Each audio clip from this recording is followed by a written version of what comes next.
This might be the most important video you watch this year because 100% bonus depreciation is officially back. And if you're a high income earner and you want to use real estate to offset your tax bill, you need to understand all of this. So in the next few minutes, I'm going to explain what is 100% bonus depreciation and how does all this work for your tax savings? How do you get the material participation needed so that you can qualify and actually take all this against your total taxable income? So I'm going to explain why short-term rentals and why now, what that typical scenario looks like for most of the clients that we work with who want to buy real estate, namely for the tax savings and then the cash flow, what the scenario looks like when you actually buy a short-term rental and you're keeping more of your hard-earned income every single year, how this is you right now and you're on the wealthy hamster wheel where you're making a lot of money but still losing a lot of money, what this is going to look like if you do nothing every single year for the next 5 to 10 years and keep making a lot of money without actually taking any of the tax savings. And you don't need to take it from me. You can take it from some of the best big name advisors in the space. We'll quickly get aligned on what this all looks like, what specifically you're trying to optimize for, the right way to do this, all the mechanics involved. And if you stick around all the way to the end, we'll go through some real live examples, a case study from an example client. I'll do a written example and draw some things out and then talk about material participation so you know exactly how all this works. All right, so let's go through everything.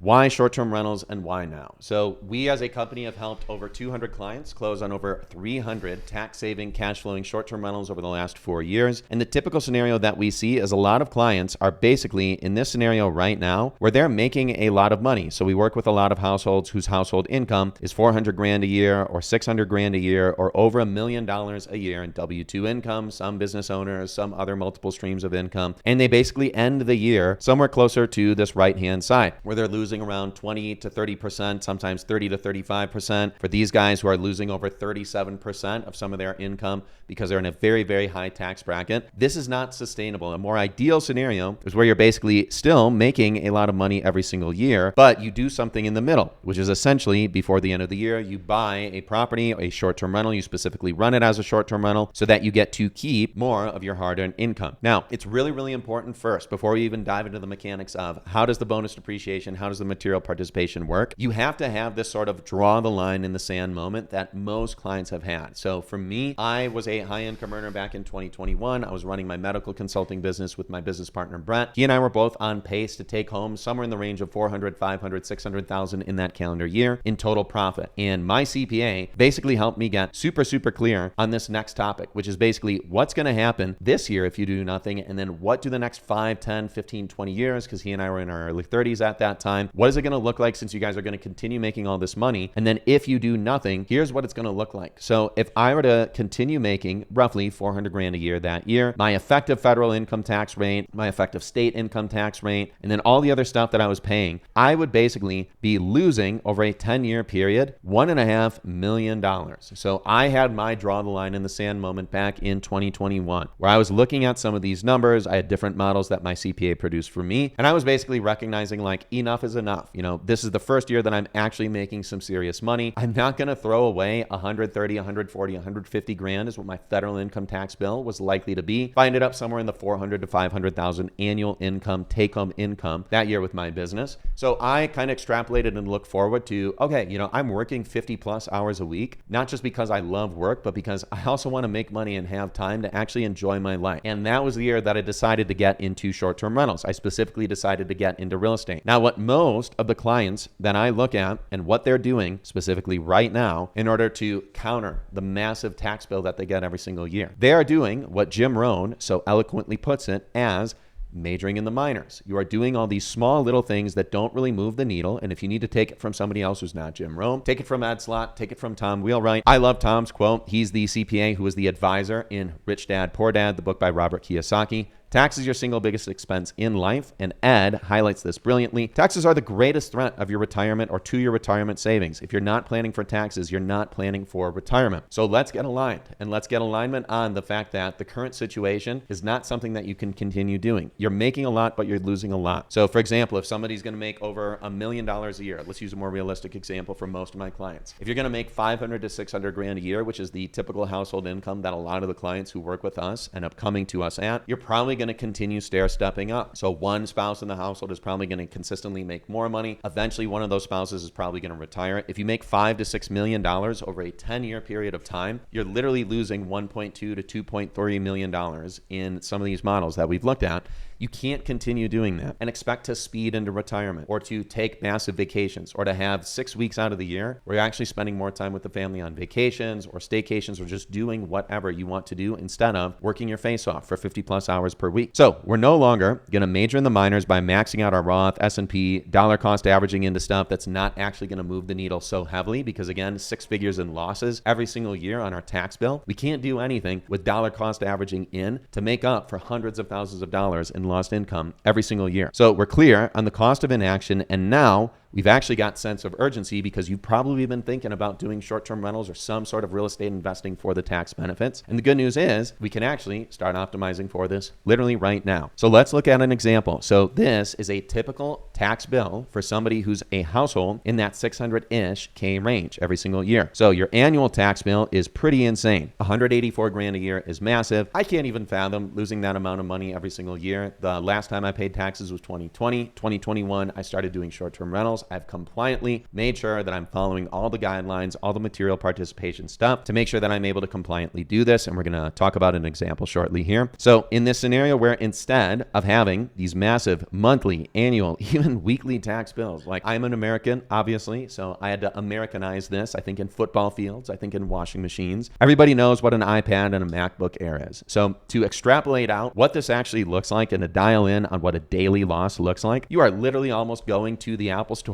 every single day, buying the cheapest iPad or one of the cheapest MacBook Airs that you can possibly get, and you're almost literally smashing one every single day. So I would rather be in this category where even in this household's example, they didn't buy more than $2 million in real estate to wipe out their entire tax bill, but they did basically slash it in half with one purchase. So I'm going to come through an example of what that actually looks like. So the most ideal way to do this is the game plan. So you'll buy a cash flowing tax saving Airbnb this year. You'll get it live as a short-term rental this year. You'll knock out 100 hours of participation. I will explain what most investors do to make this super seamless, super painless, actually enjoyable, doing the high leverage stuff that's actually enjoyable in the business, front loading it so you can knock out as much of your participation up front and then be very, very minimally involved ongoing. We'll maximize the cash flow by keeping everything as turnkey as possible with a co-host team, and we'll also introduce you to, if you end up working with us to do this, we'll introduce you to the landscaping teams, the general contractors, the designers who specialize in adding in the high income producing amenities to actually make this property cash flow as much as possible. And then you'll specifically work with a CPA who's going to help you prepare your income tax return. So there's a K1 tax return that you need to produce for every property that you purchase in every single year and run specifically as a short-term rental. And what you're probably going to end up doing is consistently doing this every single year until you speed into retirement. All right, so let's quickly pause and talk about these 4 terms because you're going to need to understand all of them. Number 1, the thing that you're trying to optimize for is this thing called bonus depreciation. So bonus depreciation is that thing that you get from an asset that is active income generating. So this is why you can't do long-term rentals. Bonus depreciation is that thing that is a dollar amount that allows you to offset against your total taxable income to reduce your total taxable income and thereby have a smaller tax burden or tax bill because your income is significantly lower. So you and I both know there are brackets and tax brackets. They increase in percentages as you go up in income. They obviously decrease as you go down in income. So this is the thing that we're trying to optimize for. The thing that's going to tell us the amount of bonus depreciation that we can take is determined by a cost segregation study, which I'll draw out in a few minutes here. A cost segregation study is basically an assessment that is done by a third-party team that looks at everything that is not land associated with this property. So for example, the roof, the walls, the tiles in the interior, the exterior, the flooring, the appliances, even the furniture that conveys with the purchase of your short-term rental, if you have furniture that's included. A cost segregation study is this thing that's going to spit back an amount based on everything on the property that has less than a 20-year lifespan. So anything that can be accelerated into year 1, the estimated value or the full value of that item, that appliance, or that thing, the day that it was purchased, they're going to give you an assessment of what that total value is, and the cost segregation study is going to spit back that amount. And you are going to use the short-term rental loophole most likely to qualify for taking this. So typically, these types of benefits are only reserved for real estate professionals, people who specialize in doing real estate, realtors, they're commercial real estate investors, they might be lenders, loan origination team members, etc. These are the people who would typically be the only parties who can buy any type of real estate and accelerate the depreciation into year one. But since you who are watching this likely are not a real estate professional, what you're going to do is qualify for the short-term rental loophole. This is that thing that allows you, even though you're not a full-time real estate professional, to still participate in the business, participate substantially more than any other one individual with the 100-hour rule, which I'll explain next, so that you can take this bonus depreciation amount that was determined by the cost segregation study. And again, for a cost seg study, you'll typically order it right before your returns get processed. So if it's 2025 right now, you don't need to order the cost seg study this calendar year or right after you close. It just needs to be ordered right before you do your tax returns at the latest, because that cost seg study is going to be attached to your tax returns that your CPA submits on your behalf, so that you could substantiate that this number that we didn't pull out of thin air was actually substantiated by a third-party study. And then the final item, which we're also going to cover, is the material participation. So there's a specific set of criteria that you need to follow to ensure that you're able to take these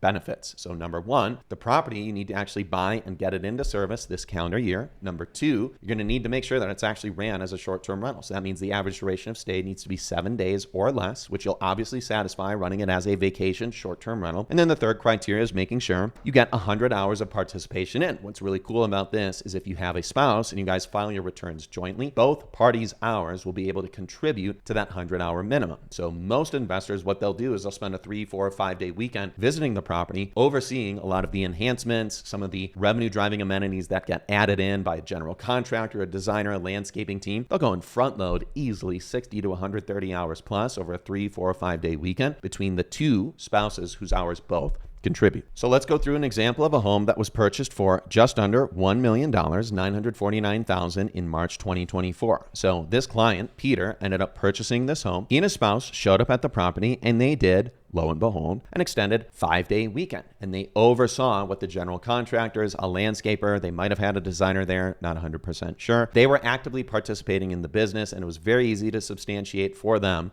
almost every single waking hour that they were at the property. They were doing something to materially improve the performance of the business. So when they finally logged their hours, they probably logged close to 100, 120 hours right out of the gate. They ended up getting this property live on Airbnb a few weeks later. So again, what have they done so far? They've now purchased the home and gone live with it as a short-term rental in that calendar year, 2024. They managed, at the end of the year, they had an average duration of stay of around 3 days. So they had some 5 to 8 day bookings, a lot of 1, 2, 3 night bookings. The average duration of stay was closer to 3 days. And then later on in that year, they could have done this in the following year, but they did it later in the year. They ordered the cost segregation study. That study backed out the value of the land. They looked at the assessed value of everything that was above the ground. So everything from the floors to the roofs, to the appliances, to the walls, to the flooring, to the granite countertops, everything in the kitchen, etc. And then that cost segregation study indicated an amount that they were able to use to offset against their total taxable income. Now that I've given you the framework, let's go through another example in real time that you can model and assume these numbers might be similar for you if you purchase a property in the similar range. And then, by the way, quick disclaimer, I have it mentioned in the YouTube comment below here, and I also have it listed in my description. I'm not a CPA. I'm not an enrolled agent. I'm not a licensed tax advisor. This is not tax advice. This is not financial advice. This is just me giving anecdotes of having seen hundreds and hundreds of clients do this process, order a cost seg study with a third party, use a CPA team that is a third party, and then get their final numbers back as it was indicated by a third party cost segregation study team and their CPA who helped them file the returns. Because I'm not a CPA, I don't own a tax prep firm, I don't represent myself as somebody who's going to do your taxes for you. I'm just giving you anecdote. All right, so let's go through a recent example from a home that we recently closed on in the southern panhandle of Florida. So $950,000, almost identical literally to Peter's deal. So this is a perfect example. $949,000 purchase price. What we're going to do first is we're going to subtract out the land value. So this home is on a smaller piece of land. It's like 0.6 acres, and the estimated land value on that one was $180,000 of land. Now, what we're immediately going to do is subtract the land value so that we get the total assessed value of everything that does not include the land. We're left with around $769,000. And the next thing that we're going to do is is figure out what had a 20-year lifespan or less on the property that we can accelerate the total value of that asset or assets into year one. So of everything on this assessed value, we were able to accelerate on this home around $269,000 of total depreciation year one. So this amount specifically ended up being around 28% of the purchase price. And this is pretty typical for what we see on most properties. It's typically around 25 to 35% of whatever the total purchase price is, factoring in the land value,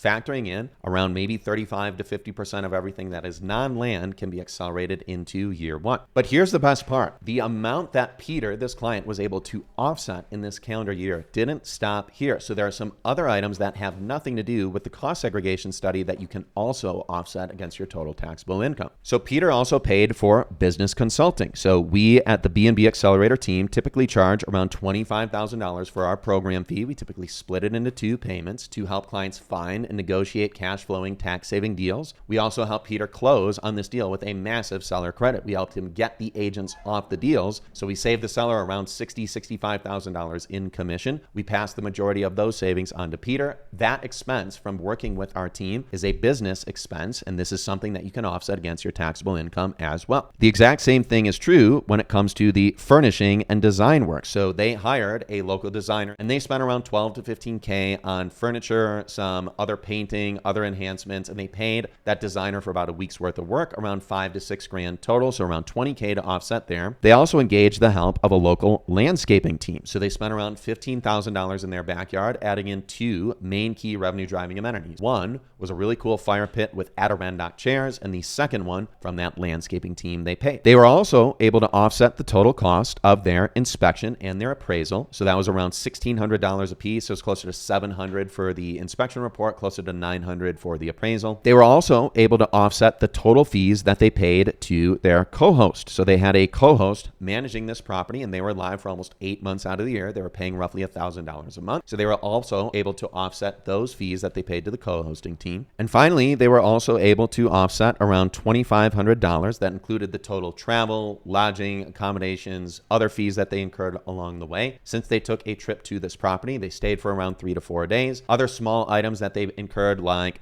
going to Lowe's, going to Home Depot, they might have rented a car for that weekend. That was the estimated amount as well that they also allocated into this business. So this all amounted to a grand total of roughly $72K. So when you factor in the $269K plus the $72K, they were able to take a grand total of around $341,000 in offset. So why is this important? Because the majority of the offset came from the bonus depreciation amount, but another very substantial, very substantial amount came from all the post-close enhancements and all other items that were associated with running this business post-close. So when you look at the total numbers all in, it ended up being very similar to these numbers here. They were able to take a total of $313K in bonus depreciation. In this example, another client is probably going to be able to get close to $341,000 in total offset. So when you think about the 37%, 35%, 32, 29% blended tax rates that people are saving, this is pretty incredible. You know, if we can do low money down deals for around 10 to 11% down, massively wipe out the closing costs as well with a massive seller credit that we're getting from the seller to help cover the closing costs and the down payment, there becomes this really cool 1-to-1 ratio of what's called a reverse offset, where you basically, for every dollar that you're putting into the deal the day that you close, you're getting a net effective tax savings back of $1 out for every dollar that you're putting in. Pretty cool. All right, so now we're clear on how the tax savings work, how the bonus depreciation amount is calculated, how there are other items that you can offset against your total taxable income that will result after you actually close on the home. Let's now talk about the short-term rental loophole. And specifically, what we're going to discuss first is REPS. So REPS is a real estate professional status. Now, if you were a full-time real estate professional,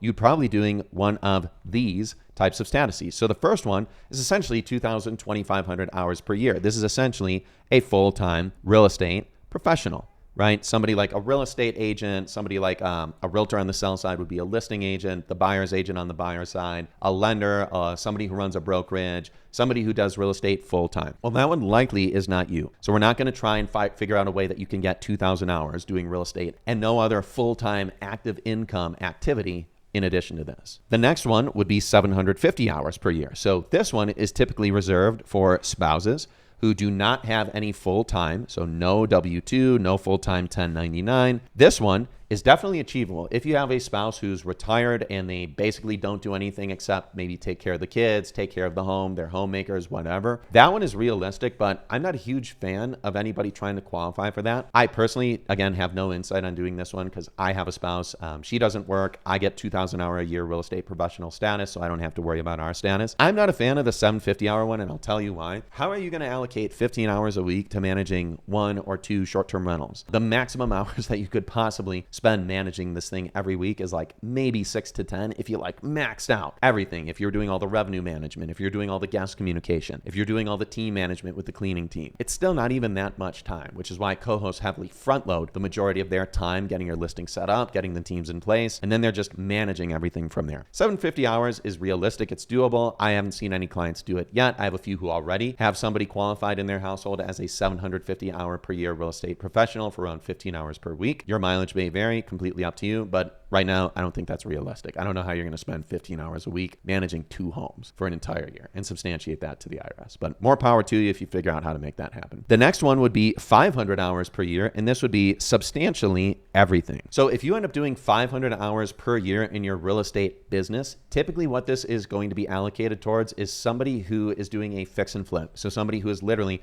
doing all the work. They are literally tearing down the walls, replacing the roof themselves, doing substantially everything. I believe in this status, you can kind of integrate with like a contractor, maybe another team, maybe a painter. You can hire some specialists, but it's substantially everything. Well, this one you're definitely not going to do. It's not realistic that you're going to spend 500 hours, which is quite a few hours a week. That's like 10 hours a week over 50 weeks. That's quite a bit. Most of my clients and the people who I think do short-term rentals, they're full-time. They're making 400, 600, 800, a million per year in household income. Not realistic that you're going to be able to sacrifice 10 hours per week over an entire year to substantiate that you did practically everything. I don't think it's realistic at all. So here is where the 100-hour short-term rental loophole comes into play. All right, so in this one, you're going to hit 3 specific criteria. So number 1, you need to buy and place that property into service in this same calendar year. So at the time of this recording, 2025, you need to close on the home, and you need to do it early enough in the year so that there are more than a few days left on the year. At least that would be a crazy intense scenario, but you need to get the property placed into service as a short-term rental this year. So criteria number 2 is specifically you need to have an average duration of stay of 7 days or less at the property. Now, what does this mean? Well, you're running the property as a short-term rental, so 90% of your stays are going to be probably 2 to 4 nights in length for the majority of stays. You'll sometimes get like a 5, 7, 8, 10-day stay, but if you're running the property as a short-term rental as intended, you're going to be way under 7 days on average for the duration of stay. Now, this criteria is very specifically prohibiting anybody from running a property as a long-term rental for a good part of the year and then transitioning it over to a short-term rental for a small portion of the year. So if you want to get destroyed by the IRS, go buy a property that's a long-term rental and run it as a long-term rental starting in February or March every single year, or rather the year that you purchase the property. And then in September, October, let's say you evict a tenant. If you were to theoretically turn that thing into a short-term rental for maybe like 6 weeks and try the strategy of saying, oh yeah, we had 5 stays in October and November, and the average duration of stay was like 2 days per stay. Hey, we ran this thing as a short-term rental. Well, you're going to get absolutely destroyed because the average duration of stay at that property is well over 7 days because you had a long-term rental tenant in there for like 6 or 7 months. So the average duration of stay is maybe 195 days total on the year divided by 7 stays. That's closer to like 20 to 30 days per stay on average. So not going to work. So don't try that. That would be ridiculous. Just run the property as a short-term rental. You'll have no issues whatsoever. And then the number 3 criterion, I think this is the one that everybody gets tripped up on. So 100 hours of total participation and no less than any other one individual. So there are 2 parts to this. You have to get 100 or more, and you can't do anything less than any other one individual. So no other individual can do more than 100, 120, 140. If they do, you have to do more than 100, 120, 140. So 2 variables to this equation. Let's dive into both right now. All right, so over here, we're going to start with you, your household. So this is either you or you and your spouse. So let's say, because majority of my clients, they are married, filing jointly. Let's say it's you and your spouse. So how do we get to minimum 100 hours? It's typically going to come across 2 major sections of participation. And the first one is a visit to the property right after you close. I didn't create this process. I've just observed that this is typically what 80 to 90% of most people who invest into short-term rentals will organically do. And they'll, by doing this, kill a massive chunk of the material participation needed right out of the gate. So typically what most clients will do is they will, and this is all investors, most people will visit the property for 3 to 5 days over an extended weekend. And as there are 24 hours in a day, if you're sleeping roughly 8 hours a night, 16 waking hours in a day, outside of the 2, 3, 4, maybe 5 hours every day that you're using the restroom, eating, taking breaks, chilling, doing whatever, you're probably going to log 9 to 13 hours per day. And that's going to be true for both spouses in the household who are there. So if the two of you are there for 3 to 4 to 5 days, you're going to be logging anywhere from 18 to maybe 26 hours per day. So that would mean there's a grand total of around 54 to 130 hours on either end of the range. If you do shorter hours per day and fewer days total of that weekend, or you do more hours per day and you're doing 5 days over that weekend, I'm just giving you an example range, 54 to 130 hours, literally the weekend after you close when you visit the property. Your next set of participation is I tried to draw a phone with the Airbnb logo and app in the top left-hand corner. Don't judge me for my terrible drawing skills. You're probably going to spend around 7 to 10 hours per week per individual in the household, at least for the first month, just literally obsessing over everything that goes on with your guest communication. So this is making the assumption that you nail everything about the property in terms of post-close enhancements. We'll typically help clients with a general contractor, a landscaping team, and a designer, and then a photographer that the co-host typically engages to go to the property, take insane photos, getting that property live and listed, and then the co-host team promoting it very heavily on Airbnb, VRBO, and then maybe 6 to 8 other platforms for vacation rentals. Well, typically what's going to happen is you're going to get a lot of inquiries for bookings very, very quickly as soon as you go live with the property. So one of the things that you're going to spend quite a bit of time doing is you're going to be on your mobile device, literally pulling up the Airbnb app specifically to do one thing, and that's to oversee the guest communications that are happening between you and your co-host team, and then the guests who are trying to either make a reservation or are about to check in or are at the property already or are checking out or are, deliberating whether or not they want to leave a 5-star review, et cetera, et cetera. So what most clients will do is they'll end up logging around 7 to 10 hours per week. And if there are 2 spouses in the household, because I can almost guarantee you everybody's on their phone for 30, 60, 90 minutes every day, checking in on what those listings are doing, how the guest communication is going, and then giving feedback to the co-host team the moment that they see something out of line, or if there was an error in the communication or your automation sent like the wrong information to the wrong guest checking in, etc., or checking out. You'll typically spend around 7 to 10 hours per week. So that's 14 to 20 hours per week if it's 2 people in the household. Over the course of a month, you can already see that just in the first month of going live with the property, you're probably logging somewhere close to 50 to literally 100 hours in that first month of going live, literally just overseeing and being highly high maintenance, micromanaging, making sure that everything looks good. Even though you're not doing the majority of the legwork or the grunt work, you're literally just there overseeing what the rest of the teams are doing to ensure that your investment is going strong and going well in the first month of you being live with the property. All right, so now we've got to estimate the hours that you spent just across those 2 pillars, right? So visiting the home and then literally checking in on the Airbnb app on your mobile device. Let's see how many hours most clients will typically log in the first 4 to 8 weeks after they close on the home, and then the first month or so after they actually go live with the property. So you've got a total of 104 to 230 hours that you've comfortably logged in the first month of going live with the property after you visited the property itself and after you've been heavily micromanaging or auditing, quality assuring, quality controlling the process of communicating with guests. All right, so now we've substantiated how most clients will fall somewhere in this range just within a month of closing on the home and going live with the property. Now you've got to be concerned about, hey, I need to participate minimum 100 hours in this business, which in the lowest of ranges, I think it's pretty reasonable that most people will get that very, very comfortably. In this scenario, now we've got to ensure, hey, who else is participating in this business? How do I estimate what their hours are? And how do I ensure I'm comfortably at and above any other one individual in this business who's participating as well? So that brings us to 2 different parties. So the other party who's going to be heavily involved with this business is the cleaning teams and the individual cleaners who are going to be cleaning the property. And the second party is going to be the co-host team. So let's talk about how many hours they typically spend investing in the property or investing in anything to do with supporting you and your short-term rental business. Let's start with cleaners. So first, let's start with the team, and then let's dig down into who is an individual who's actually going to spend time on your business and how many hours are they realistically going to spend in a calendar year. All right, so the first stat is you're going to have around 6 cleans per month on average. So this would be assuming that you have almost every weekend booked out and then 1 or 2 intermediary stays between like Monday through Wednesday, Tuesday through Thursday, etc. And let's say your cleans just take an insanely long time. Let's say it's 3 hours per clean. So that's going to get you to around 18 total hours per month of cleans that happen at this property literally every single month. And let's say you close on this home in May. right? And you get the property live in June. So you have all of June, July, August, September, October, November, December, 7 months live on the year for a grand total of 126 hours were invested into this business by your cleaning team. Now, here's the raw reality. Most co-hosts know, and everybody who's in the short-term rental space knows, you're always going to have multiple cleaning teams because on average, most good cleaning teams are very, very booked out. So they can only do 2 to 5 cleans every early morning and early afternoon.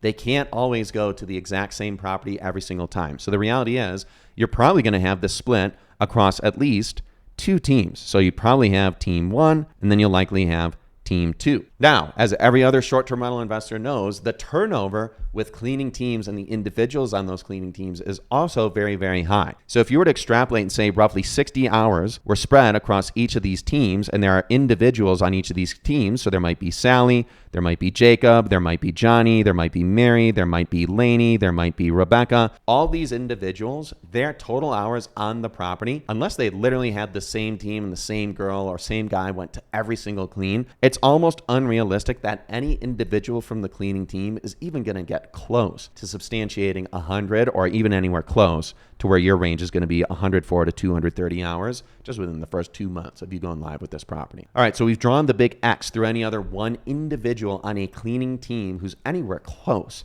to having a chance of being 100 hours on this property. Now let's talk about the co-host team, where there will be a lot more continuity and consistency with an individual at that company who's very, very heavily invested with your business for many months on the year. So let's use the most egregious example. Let's use a super aggressive one. Let's say there's Jimmy at this co-host team, right? And Jimmy just absolutely loves your business, even though the majority of the time that he spends working on getting your listing live, getting the teams organized, getting everything ready to go live with the property. Let's say Jimmy spends like 30 hours in the very first month, which would also be insanely unrealistic. There are also typically 6 to 15 team members on every co-hosting team. So there's typically a founder, plus most often a co-founder, and then 1 to 2 revenue managers are the people who pull the knobs and levers to adjust your pricing, get as many bookings as possible for the highest average daily rate. There are also people who are virtual assistants who do a lot of the guest communication. So they typically work in 8 to 10 hour shifts, typically in very different time zones. So a lot of offshore team members, so that if a guest checks in at 1 a.m. at night because their flight got delayed 5 hours and they couldn't get in at around 4, 5, 6 when they thought they were going to check in,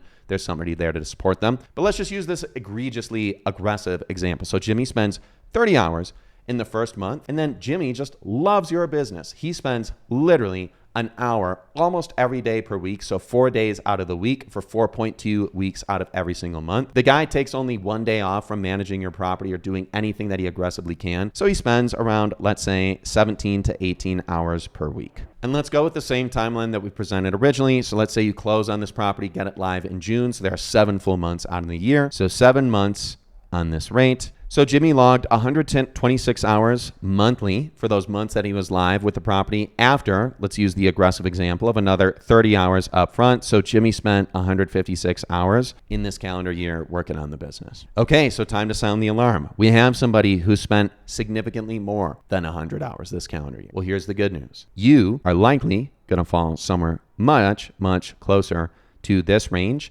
if you've also closed on this property back in April or May, in my example, probably did a little bit of a longer weekend-long extended weekend, maybe 4 or 5 days at the property. And then you're probably also still somewhat participating, communicating back and forth with the co-host after you're live with the property, doing some other items like your own bookkeeping, substantiating that you maybe contacted another designer to give you a second opinion on anything else that this property needs to enhance the revenue even more. So in this one egregiously aggressive example where Jimmy is just some psychopath who loves your property and spends 30 hours in a single month, literally doing everything he can up front, and then doesn't take a single break every week of every month and doesn't get fired from the team and does 17 to 18 hours per week. The highest case scenario is something like this, 156 hours over the course of an entire year in the first calendar year that you're live with the property. So I hope this helps. I hope this helps break down why short-term rentals, why now, how does the bonus depreciation stuff work, how do the net effective tax savings typically shape out for people who are buying a short-term rental, doing the material participation stuff, and then actually getting their hours in so that they can comfortably log more than any other one individual in the business to demonstrate that you, sir or madam, were clearly an active investor, an active participant in your business. You didn't treat this as some passive income activity. You actually put in the work. So if you're somebody who wants to work with us and get a cash flowing, tax saving Airbnb with 95% of the guesswork and the legwork taken out of the equation for you, meaning our team will go and find and negotiate a cash flowing tax saving deal for you, save you $60,000 to $180,000 across the down payment and the closing costs. We typically get agents out of deals. We're trying to get lenders out of deals so we can introduce people directly to sellers and save a ton of money on agent fees, introduce people directly to banks and save a lot on lender and loan origination fees, and help you with the support post-close. All the 5 parties that you'll need, like the general contractor, landscaping team, and a designer, to go and enhance the property and make it even more cash flow positive. And then a photographer and the co-hosting team for getting that property live, listed, and then managed as turnkey as possible for you post-close. We would love to help. So click that link somewhere around this video. Definitely check out what we do. Go to our homepage, see the case studies, see the testimonials. We've helped over 200 clients across 300 plus closings over almost the past 4 years.